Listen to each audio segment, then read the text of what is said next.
आज के इस वीडियो में उत्तर प्रदेश लेखपाल के लिए एक प्रीवियस पेपर देखेंगे और ये पेपर कराया गया था 13/9/2015 को। आगामी लेखपाल भर्ती के लिए इसी तरह के प्रश्नों के आने की संभावना होगी। यहाँ पर जो आपको 25 क्वेश्चन देखने को मिलेगा ये होगा केवल और केवल ग्रामीण विकास का। इसका जो हिंदी ग्रामर, सामान्य ज्ञान और गणित वाला सेक्शन है वो ऑलरेडी अपलोड है और आपको उसका डायरेक्ट लिंक वीडियो के डिस्क्रिप्शन में मिल जाएगा। अगर आप लेखपाल के लिए फ्री स्टडी मटेरियल चाहते हैं या फिर इसी तरह का टेस्ट देना तो इस ऐप को डाउनलोड करके आप कर सकते हैं। इस ऐप का डायरेक्ट लिंक वीडियो के डिस्क्रिप्शन में और पहले कमेंट बॉक्स पे मिल जाएगा। इस वीडियो को लाइक करने के साथ चैनल को जरूर सब्सक्राइब करें, उसके बाद बेल आइकन दबाएं, उसमें ऑल सेलेक्ट करें इसी तरह की बेहतरीन वीडियो सबसे पहले पाने के लिए। जैसा कि हम आपको बता चुके हैं कि यहाँ पे केवल आपको 25 क्वेश्चन मिलेगा ग्रामीण विकास का। इसके जो बाकी के 75 क्वेश्चन हैं वो भी अलग अलग करके अपलोड कर दिए गए हैं। आपको डायरेक्ट लिंक सबका वीडियो के डिस्क्रिप्शन में मिल जाएगा। शुरू करते हैं। यहाँ पर करना ये है कि आपको क्वेश्चन देखना होगा और इन जो विकल्प हैं उनमें से अपना उत्तर, हमें उत्तर बताने से पहले आपको अपना उत्तर बता देना है। तो क्वेश्चन है कि उत्तर प्रदेश राज्य के वित्तीय स्वास्थ्य की देख रेख तथा सरकारी लेन देन में पारदर्शिता लाने के लिए कौन सी वेबसाइट तैयार की गई है। अब देखिए ये परीक्षा हुआ था 2015 में 13 सितंबर को, तो उस हिसाब से क्वेश्चन पूछा गया है। तो जो उत्तर होगा वो हम उसी हिसाब से बताने की कोशिश करेंगे। ये जो क्वेश्चन है भले ही ग्रामीण विकास का है लेकिन ये करंट का भी क्वेश्चन है और उस समय जो वेबसाइट थी ये थी कोसवानी। अगला है कि उत्तर प्रदेश में लिंगानुपात 2001 में 898 से 2011 में कितना पहुंच गई है। तो ये क्वेश्चन अगर अब भी पूछा जाएगा तब भी आपका उत्तर वही होगा जो कि 2015 में था। कहने का मतलब ये है कि जो उत्तर प्रदेश में लिंगानुपात है तो वो था 2001 की जनगणना में 898, 2011 में ये कितना हो गया है। तो देखिए अगर हम 2011 जनगणना की बात करें तो लगभग 20 करोड़ की जनसंख्या थी। अगर हम 2021 की जनगणना जब भी कंप्लीट होगी तो उम्मीद ये किया जाता है कि इस बार जो जनसंख्या होगी 23 से 24 करोड़ के आसपास जा सकती है। लेकिन अगर हम बात कर रहे हैं केवल 2011 का, क्योंकि क्वेश्चन 2011 से है, तो यहाँ पे 19.98 करोड़ कुल मिलाकर जनसंख्या थी और यहाँ पे जो जनसंख्या अनुपात था ये था 912 का। यानी कि जब तक 2021 के नए जनगणना का डेटा नहीं आ जाता है तब तक आपका जो सही उत्तर होगा ये 912 ही होगा। अगला है कि किस मंडल को विश्व के उत्कृष्ट कालीन उद्योगों का केंद्र माना जाता है। ऑप्शन है आजमगढ़, मिर्जापुर, देवीपाटन और अलीगढ़। बताइए। आपको अपना उत्तर हमारे उत्तर बताने से पहले बता देना है। आप काउंट भी करते रहिए आप कितना सही कर रहे हैं ताकि अंत में आप अपना रिजल्ट बता पाएँ। सही उत्तर है मिर्जापुर। आप कालीन से आपको पता हो जाना चाहिए कि ये मिर्ज़ापुर है। मिर्ज़ापुर आप देखे ही होंगे जो कि एक वेब सीरीज थी। तो मिर्ज़ापुर भदोही विभाग को कालीन उद्योग क्षेत्र का केंद्र माना जाता है, ठीक है। और भदोही को कई जगह मतलब कालीन नगर के नाम से भी जाना जाता है। दक्षिण एशिया में सबसे ज़्यादा हाथ की बुनी हुई कालीन यहाँ से बनती है। अगला है कि जमाबंदी से क्या मतलब है। जमाबंदी, देखिए लेखपाल के पेपर में यही वाला सेक्शन थोड़ा सा अलग होगा, बाकी सब तो आप पढ़ते हैं। तो जमाबंदी के बारे में बताइए। जमाबंदी का मतलब ये है कि जो भू अधिकार होते हैं उनका प्रलेख करना, मतलब कि इसके लिए ऑप्शन नंबर बी सही होगा।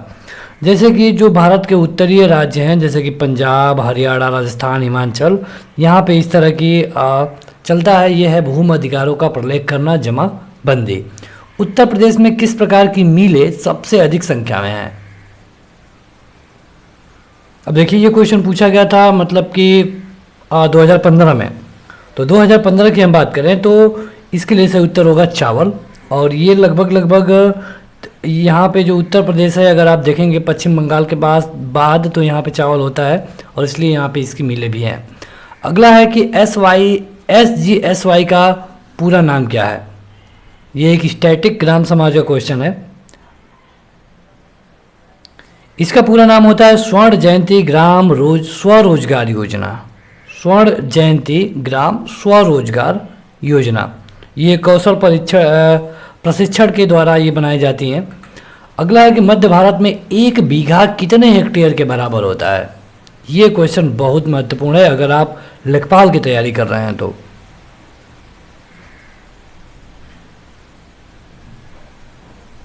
इसके लिए जो सही उत्तर होगा ये है 0.2529 हेक्टेयर।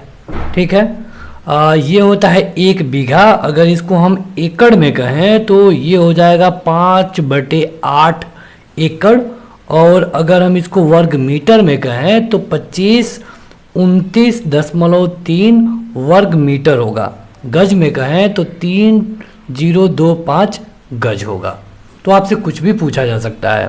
कौन सा शास्त्रीय नृत्य का रूप का उत्तर प्रदेश में उद्भव हुआ है, मतलब उत्तर प्रदेश का डांस कौन सा है, यही आपसे पूछा गया है। देखिए ये है कथक।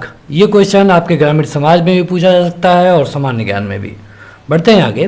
भारत की जनसंख्या 2011 के अनुसार उत्तर प्रदेश का प्रति वर्ग किलोमीटर जनसंख्या घनत्व क्या है। मतलब अगर हम उत्तर प्रदेश की बात ले लें तो यहाँ पे 1 किलोमीटर लंबा 1 किलोमीटर चौड़ा में कितने लोग रहते हैं ये पूछा गया है, और ये आपको बताना है 2011 की जनगणना के अनुसार। तो बताइए, सही उत्तर है 829। ये 2011 के अनुसार बात हो रही है। अगर यहाँ पे ये क्वेश्चन पूछ ले कि 2001 के अनुसार में कितना था, तो 2001 के अनुसार था 690।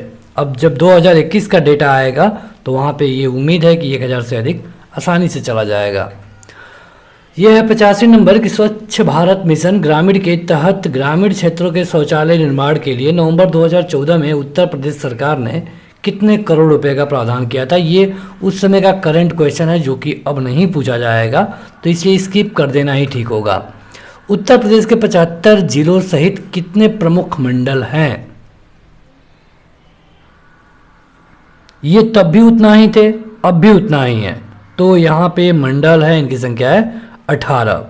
तो ये तब भी उतना ही था। आप हमें कमेंट करके बताइए कि आपका मंडल कौन सा है। जैसे कि देखिए 2 या फिर 3, कहीं कहीं 4-4 जिलों को लेकर के मंडल बनाया गया है। जैसे अगर आप आजमगढ़ मंडल की बात करें तो इसमें 3 जिले हैं, बलिया, मऊ और आजमगढ़। तो आप हमें कमेंट करके बताइए कि आप किस मंडल से हैं अगर आप उत्तर प्रदेश से हैं तब। राष्ट्रीय ग्रामीण पेयजल कार्यक्रम के तहत 2022 तक देश के हर ग्रामीण व्यक्ति को उनके घरेलू परिसरों में या फिर घरों के क्षैतिज या फिर ऊर्ध्वाधर दिशा में 50 मीटर की दूरी से कम पर कितने लीटर प्रति व्यक्ति प्रतिदिन पेयजल उपलब्ध होना चाहिए। ये एक राष्ट्रीय ग्रामीण पेयजल कार्यक्रम का एक लक्ष्य रखा गया था। तो उस लक्ष्य के मुताबिक ये होना चाहिए लगभग 70 लीटर एक व्यक्ति पर। उत्तर प्रदेश किस वर्ष में MGNREGA यानी कि मनरेगा, देखिए यहाँ पे कैसे लिखा गया, मनरेगा की बात की गई है कि उत्तर प्रदेश में मनरेगा कब शुरू किया गया, बताइए। महात्मा गांधी राष्ट्रीय ग्रामीण रोजगार गारंटी योजना या फिर अधिनियम आप कह सकते हैं, इसकी शुरुआत की गई थी 2 अक्टूबर 2006 में, और इसके लिए विधान परिषद में एक रूल भी लाया गया था। तो यहाँ पे 2018 में ये लगभग 2008 में लगभग ये हर जिलों में हो गया, लेकिन 2006 में इसकी स्टार्टिंग की गई थी। क्षेत्रफल के आधार पर उत्तर प्रदेश भारत के राज्यों में से कौन सा स्थान रखता है।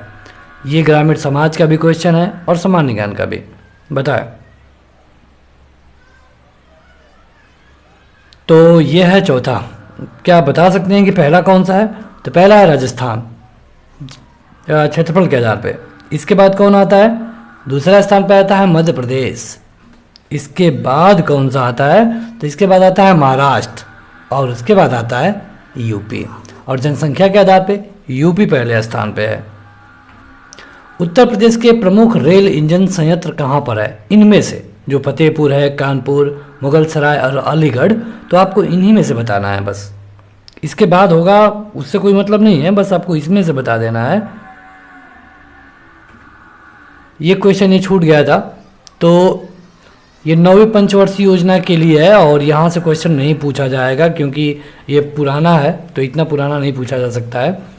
ये बताइए आप रेल संयंत्र वाला, तो इसके लिए सही उत्तर होगा मुगलसराय। मुगलसराय का नया नाम क्या है अब, चूँकि ये क्वेश्चन 2015 में पूछा गया था, बाद में इसका नाम बदल दिया गया, तो अब ये हो गया पंडित दीन दयाल उपाध्याय, अब इसको डीडीयू कहते हैं, तो ये है मुगलसराय। सामाजिक वानिकी कार्यक्रम का उद्देश्य निम्नलिखित सभी क्षेत्रों में बड़े पैमाने पर वृक्षारोपण के सिवाय क्या है, ये आपको बताना है। देखिए, ये जो वृक्षारोपण है ये तो होगा ही, लेकिन इसके अलावा नगरीय औद्योगिक संपदाओं का विकास भी करना है। उत्तर प्रदेश राजमार्ग भू नियंत्रण अधिनियम किस वर्ष पारित किया गया था, ये क्वेश्चन अभी पूछा जा सकता है आपसे। ये लाया गया था 1945 में, ठीक है। और बढ़ते हैं आगे, तो ये है 94 नंबर का कि अम्बेडकर विशेष रोजगार योजना यानी कि AVRY के तहत सामान्य श्रेणी के लाभार्थियों के लिए उपलब्ध इकाई लागत प्रतिशतता एवं अधिकतम आर्थिक सहायता धनराशि क्या है। ये क्वेश्चन भी पुराना है, पुराना करेंट है, लेकिन अब ये पूछा नहीं जाएगा। ये था उस समय का 25% यानी कि 7500 रुपये। मध्याह्न भोजन कार्यक्रम मिड डे मील प्रोग्राम के तहत मध्याह्न भोजन पकाने, परोसने और भोग करने में स्वच्छता का ध्यान रखने के लिए जांच पड़ताल कितनी आवृत्ति पर करनी चाहिए, ये तो अभी चलता है, तो यहाँ से क्वेश्चन तो अभी आपसे पूछा जा सकता है। ये होता है डेली, मतलब कि जो अधिकारी हैं उनका काम है डेली चेक करना कि वहाँ पे स्वच्छता कितनी है, कितने लोगों को दिया गया भोजन, नहीं दिया गया, लेकिन ऐसा केवल कागजों में होता है। एक ग्राम पंचायत में महिलाओं के लिए कितने % पद आरक्षित होने चाहिए। देखिए, अगर हम बात करें 2009 की, तो 2009 में प्रधानमंत्री थे मनमोहन सिंह, और उन्होंने कहा था कि पंचायतों में जो महिलाएं हैं इनके परसेंटेज बढ़ा करके 50 कर दिया जाएगा। उससे पहले 33 था, लेकिन अब ये 50 करने की बात हो गई है, लेकिन अभी तक ये पूरी तरह से हो नहीं पाया है। ब्रिटिश शासन के दौरान उत्तर प्रदेश में भूमि पंजीकरण किस अधिकारी के द्वारा किया जाता था, बताइए। बड़ा अच्छा क्वेश्चन है ये। अगर आपने किसी भी क्वेश्चन का उत्तर नहीं दिया है तो इसका तो देना ही चाहिए। सही उत्तर होगा लेखपाल। राज्यसभा में कितनी सीटें उत्तर प्रदेश से हैं, ये सीटें अब भी उतनी ही हैं जितनी 2015 में थी। देखिए, प्रीवियस ईयर का पेपर देखने से आपको ये पता चल जाएगा कि कैसे क्वेश्चन पूछे जाते हैं। और अगर हम इस पेपर की बात करें तो देखिए, यहाँ पे कई सारे क्वेश्चन करंट से बन रहे हैं, तो पंचायती राज में करंट के जितने क्वेश्चन हैं वो भी आपसे ग्राम समाज में पूछा जा सकता है। यहाँ पे क्वेश्चन था राज्यसभा के लिए, तो बताइए सही उत्तर होगा 31। अब आपके लिए क्वेश्चन है कि उत्तर प्रदेश से लोकसभा की कितनी सीटें हैं, बताइएगा कमेंट करके। बीपीएल सूचियों में छूटे हुए बीपीएल परिवारों को लाभ पहुंचाने के लिए कौन सी योजना शुरू की गई, तो ये उस समय का करंट है। और इसके लिए उस समय की सरकार एक समाजवादी पेंशन योजना शुरू की थी, जो कि अब सरकार नहीं है, तो वहाँ के क्वेश्चन नहीं पूछे जाएंगे।